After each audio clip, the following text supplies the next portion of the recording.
Hello everybody, I hope each one of is fine and doing great in your studies. So last time मैंने RRB PU prelims का score card upload किया था. Then everyone was asking about my mains scores.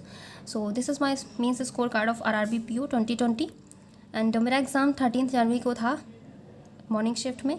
आप लोगों में से काफ़ी लोगों ने एग्ज़ाम दिया होगा, देन उन्हें पता होगा. And these are my scores. As you can see मेरा कॉन्ट में सेक्शनल कट ऑफ नहीं क्लियर हो पाया, दैट्स वाई मैं डिस्क्वालीफाइड हो गई थी मेंस से.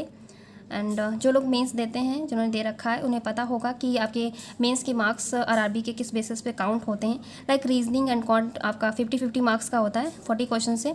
तो on the basis of that you will have to multiply with 1.25. So and computer में जस्ट हाफ रहता है, 40 क्वेश्चन रहते हैं और आपका जो सेक्शनल बनता है वो 20 मार्क्स से बनता है.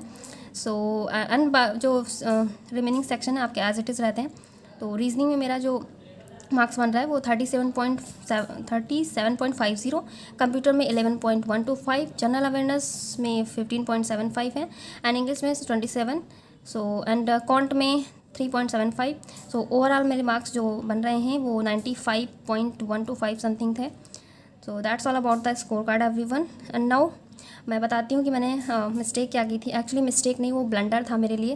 बिकॉज कॉन्ट में मेरे पास लास्ट मोमेंट पे 12 मिनट्स आई थिंक बचे थे, 13 या 12 मिनट्स ऐसे ही. तो 1-2 मिनट तो मेरे मतलब क्वेश्चन गो थ्रू होने में लग गया कि कौन से क्वेश्चंस डुएबल हैं, कौन से नहीं. एंड लास्ट मोमेंट में मुझे सीरीज़ मिली थी, तो मैंने सीरीज़ की थी आई थिंक 3 to 4.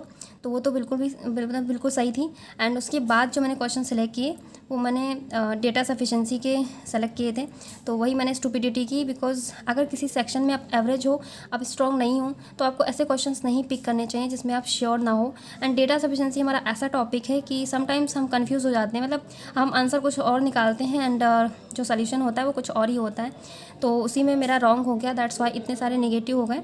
सो मेरा 1.50 के मार्जिन से सेक्शनल नहीं क्लियर हो पाया. अदरवाइज़ मैंने टोटल कॉन्ट में 8 क्वेश्चंस किए थे एंड मार्क्स मेरे बहुत कम आए हैं उस बेसिस पे. तो वरना 5 मार्क्स लाना इट्स नॉट सो डिफ़िकल्ट. तो paper was not like that कि मैं 5 नंबर भी नहीं गेन कर पाती.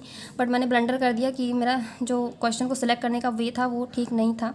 तो यही मैं बोलूँगी आप सबसे कि मेंस में आपका मैटर सिर्फ क्वेश्चन का सिलेक्शन रहता है कि आप किस तरह के क्वेश्चन सेलेक्ट करते हो. एंड एक्सेप्ट आरआरबी आपको सारे एग्ज़ाम्स में लाइक एसबीआई, आईबीपीएस जो भी हैं, सब में सेक्शनल टाइमिंग आपको दी होगी. तो आपको उसको लेके वरी करने की कोई ज़रूरत नहीं. आरआरबी में क्वेश्चन का सिलेक्शन करने के साथ साथ आपको टाइम मैनेज करना भी मतलब सीखना होगा, क्योंकि टाइम इसमें कम होता है एंड सेक्शनल टाइमिंग भी नहीं होती है. तो जैसे कि इस एग्ज़ाम में क्या होता है, रीजनिंग इजी थी मतलब कंपेरेटिवली सारे सेक्शन से. तो रीजनिंग में काफ़ी टाइम लोगों का गया होगा, मेरा भी गया था, क्योंकि रीजनिंग बहुत ईजी आई थी. तो सब लोगों ने काफ़ी मार्क्स गेन करने की कोशिश की होगी. जैसे कि मुझे 12 मिनट ही लास्ट मोमेंट में मेरे पास बचे थे.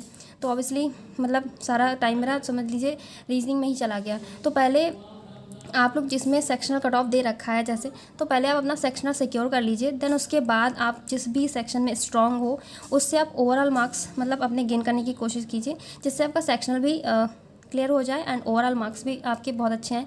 बिकॉज अगर एक भी कहीं भी ज़रा सी भी गलती हो गई, लाइक सेक्शनल नहीं क्लियर हो गया और ओवरऑल मार्क्स आपके बहुत अच्छे हैं, तब भी आप डिस्क्वालीफाइड हो जाओगे. एंड अगर मतलब ओवरऑल मार्क्स आपके बहुत अच्छे हैं, सेक्शनल नहीं निकलेगा. तो ये सारी दिक्कतें हैं मेंस में. तो बस इतना ही था मेंस के बारे में. बाकी that's all about the thing mains के बारे में. और मैं क्या बोलूँ, अच्छे से कीजिएगा आप सब लोग, इस तरह की गलती मत कीजिएगा मेरी तरह, क्योंकि मैंने तो स्टूपिडिटी की थी. तो जब भी मैं स्कोर कार्ड ये देखती हूँ तो मुझे रिग्रेट ही होता है. सो आप लोग इन सब चीज़ों का ध्यान रखिएगा, टाइम का ध्यान रखिएगा एंड क्वेश्चन अच्छे से सिलेक्ट कीजिएगा. And yes, most important thing, centre ज़रूर से ज़रूर टाइम पे पहुँचिएगा, बिकॉज मेरे साथ इंसिडेंट हुआ था इसी पेपर में. So thank you everyone. Stay tuned for the next video.